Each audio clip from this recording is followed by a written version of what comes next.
এই বর্ষা এক গ্লাস জল নিয়ে আয় তো, জল খাবো। কাকু আমি এখন পূজা দিচ্ছি, তুমি জলটা নিয়ে নিয়ে খাও। অনেক বড় ঠাকুর ভক্তি হয়ে গেছে। ওম কৃষ্ণায় বাসুদেবায় হরে পরমাত্মনে প্রত্যহ কৃষ্ণাশায় গোবিন্দায় নমো নমঃ। কিরে মা, পুজো দেওয়া হয়েছে? হ্যাঁ বাবা, পূজা দেওয়া হয়ে গেছে। উঠে আয়, যা কিছু খেয়ে নে যা। জয় শ্রীকৃষ্ণ, রাধে রাধে। মারে ভালো করে ঠাকুর পূজাও করিস আর পড়াশোনাটাকে ধ্যান দিস, হ্যাঁ? তোর কিন্তু বড় হতে হবে। ঠিক আছে বাবা। বাপ মেয়ের কত ঢং, আর কত দেখবো এইসব নাটক।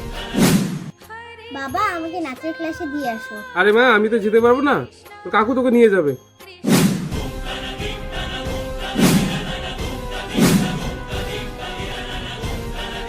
এটাই সুযোগ, এই সুযোগ হাতছাড়া করাই যাবে না। যেভাবেই হোক এটাকে রাস্তা থেকে সরাতেই হবে। আর একে না সরালে তো আমার সম্পত্তিগুলো আমি পাচ্ছি না। দাদা তো সব সম্পত্তি এর নামে করে দিচ্ছে। এই বর্ষা, তুই জানিস এখানে একটা খুব সুন্দর জায়গা আছে, চল তোকে দেখতে নিয়ে যাই। চলো। দেখ কত সুন্দর না জায়গাটা, এখানে একটু দেখ, আমি আসতেছি। হ্যাঁ ঠিক আছে।